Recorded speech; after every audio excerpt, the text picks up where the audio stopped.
خب دوستای عزیز، پشت سر ما بلیط فروشی بود، رفتیم یک چند تا بلیط کشتی خریدیم دیگه. خلاصه میخوایم بریم امروز جایشون خالی کشتی سواری. با ما باشید. البته کشتی ما رو تا داخل فرانسه و فرانسه میریم، بعد با ما باشید ببینید کجاها میرسیم. دوستای عزیز، بلیط ها رو خریدیم و خلاصه کشتی هم منتظر مایم.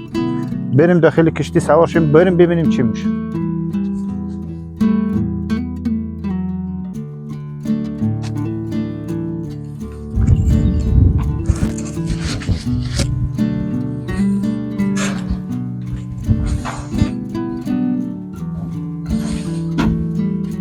اومدید به ولاگ جدید از ما. امروز اومدیم جایشون خالی دیگه. اون بر فرانسه، این برم که سوئیس. اومدیم جایشون خالی قایق سواری، کشتی سواری دیگه. تا آخر برنامه با ما باشید که ببینیم کجاها میریم، کجاهای جدید پیدا مونیم نمونیم دیگه. با ما باشید. Bonjour, bienvenue au Suisse-Land. Vous avez le nom et la date de leur venue gravés dans les 3 plaques commémoratives juste en dessus d'entrée. Sur la droite, Recht von Ihnen sehr sehr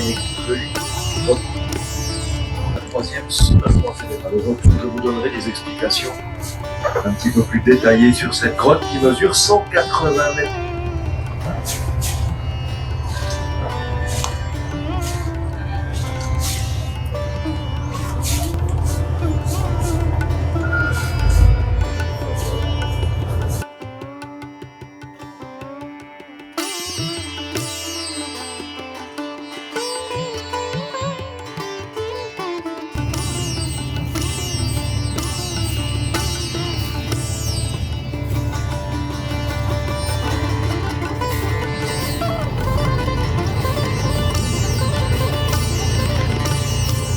دیگه از این بغل من که کشتی فرانسوی در آمورن، کشتی مسافر نیست یا مسافرها رو پیاده کرده حتما، ولی جای خوبیه، جای خوبیه. بعد منتظر شما هستیم بید دیگه، بید همینجا برای یک روز دیگه رو تحصیل.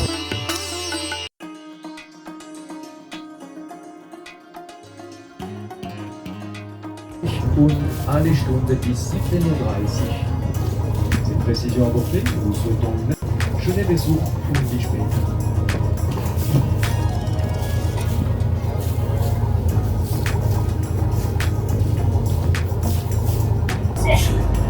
خب دوستا، رسیدیم به یک ایستگاه. اینجا پیاده میشیم میریم داخل مناظر ببینیم اینجا چی هست دیگه. از این برایشون ویدیو بگیریم. با ما باشید.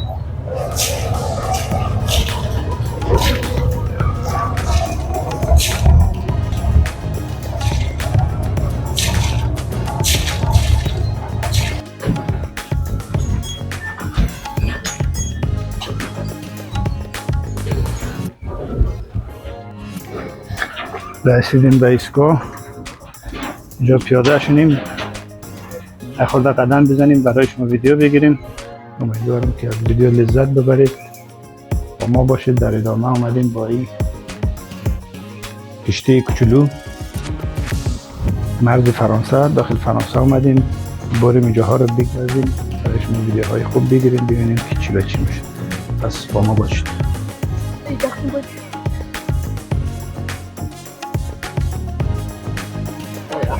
بریم زوره دیگه. اینجا بریم یک غذا بخوریم.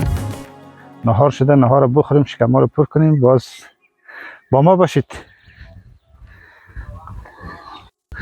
دوستای عزیز، کشتی اومده دیگه. میریم کشتی رو سوار شیم که برگردیم سوئیس. با ما باشید. Actuellement à l'endroit le plus profond des bassins. Vous avez vu les chamois sur l'arrière là? Regardez, ils sont juste là en bas. Dans 40 mètres de profondeur, plus nous nous rapprocherons du débarcadère des Bleins, le lac sera profond, pour atteindre la côte de 6 mètres, ceci par niveau normal du lac, bien évidemment, quant à l'huile équivaut à contre le saut du Doubs à l'arrière-plan des 3 maisons dans le fond, une montagne qui forme une pointe, la montagne renversée qui est également le Mont Châtelard. Vous voyez la position de la roche qui est inclinée à 45 degrés. Cette montagne, il y a plus de 8 millions et demi d'années, a eu un séisme, ce qui a soulevé la veine de la roche et qui l'a inclinée. Ensuite, le lac des Grenettes a a été formé par l'épaule, un barrage poreux d'ailleurs, puisque quand il ne pleut plus, comme c'était le cas en douche, plusieurs milliers de personnes qui s'adonnent aux joies du patinage ou tout autre sport de glace et des hivers très froids, comme on l'avait constaté en 1972-73, la glace avait atteint 60 centimètres, avoisinant les moins 35 degrés. Toujours pour vous donner une idée de l'épaisseur de la glace et de sa solidité, vous voyez sur la droite ici toute cette forêt qui avait été totalement dévastée, 6 tonnes. Maintenant, si vous regardez tout en haut à gauche sur plomb, que l'on a surnommé le rocher du Sphinx, tout en haut, rocher du Sphinx, qui est également la tête en haut. Le Doubs qui est aussi l'une des rivières les plus longues d'Europe, 431 km, qui prend sa source à Mout, à 31 km de Pontarlier, forme frontière depuis les... C'est donc la rivière qui délimite la frontière, et ceci sur 43 km. Ensuite, le Doubs se jette dans la Saône, à Verdun-sur-le-Doubs. De là, la Saône coule jusqu'à Lyon. Elle se jette dans le Rhône, qui lui-même va se jeter plus tard dans la mer Méditerranée. Vous avez également pu constater sur la droite ici du bateau, à plusieurs endroits, il n'y a plus d'arbres pour passer. À l'époque, il n'y avait pratiquement pas d'arbres dans les bassins du Doubs, et c'est pourquoi vous avez ces coupes blanches, comme ils appellent ça, par endroits.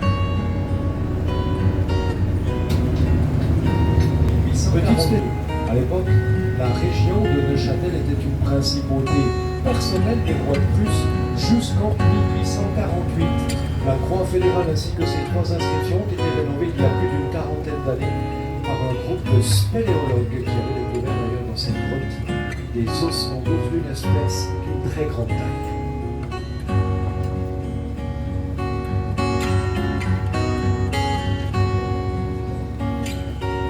Maintenant, si vous regardez sur les dates des plus hautes inondations, vous les voyez, 1882 la plus haute, 1910, 55, 57 à la même hauteur et 1990 juste en dessous, 2 mètres entre les sécheresses et les inondations. Tenez par exemple les grandes sécheresses 1893-1906, 19 mètres 35. Après, on a eu 47, 49, 62, 64. Le lac était asséché jusqu'au bassin précédent. Nous n'avions plus d'eau à cet endroit. Pour exemple, 2018, moins 14 mètres 11, en dessous du niveau normal. Le 6 décembre, il est venu une pluie torrentielle. Le lac a repris son niveau en 48 heures. Qui avaient fait leur début de plongeon d'une hauteur de 22 à 27 mètres. Ils avaient construit un plongeoir sur ce rocher. Je dis bien leur début, nous allons découvrir à l'arrivée les records.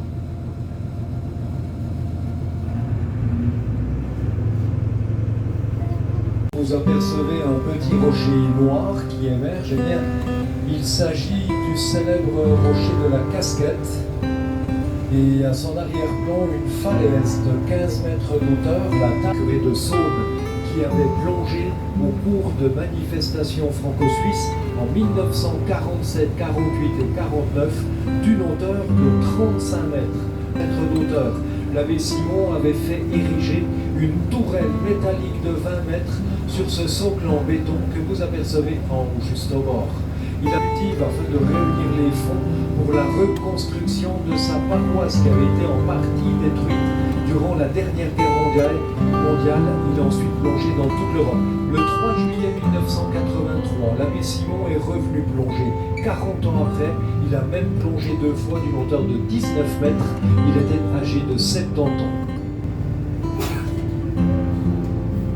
C'est toujours depuis la table d'Hercule que le record du monde du saut a été battu le 30 août 1987 par Olivier Favre du Loc, qui lui s'était lancé d'une hauteur de 54 mètres. Une tour de 46 mètres était érigée à cet effet. Olivier Favre a pratiqué un double saut périlleux-arrière, le premier tendu, le deuxième regroupé. Il a atteint une vitesse d'environ 117 km/h.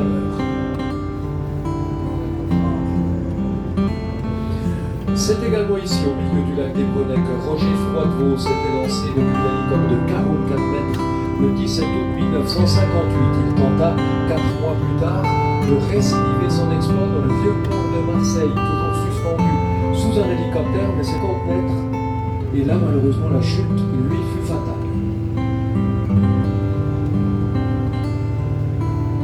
Ce sont là les vestiges du plongeoir à Armand-Girard, 42 mètres en 1936.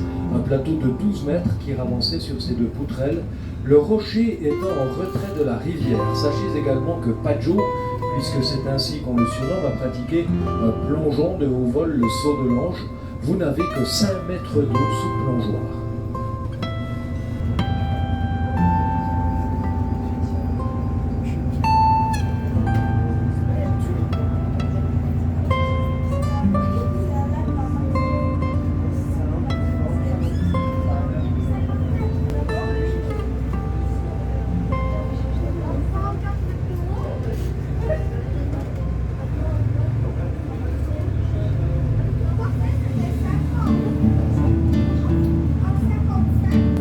Ici quelques instants au terme de notre petite traversée. J'espère qu'elle vous aura été agréable et permis de découvrir ces quelques particularités de la région. Il ne reste plus qu'à vous souhaiter très bon après-midi et merci encore de votre visite.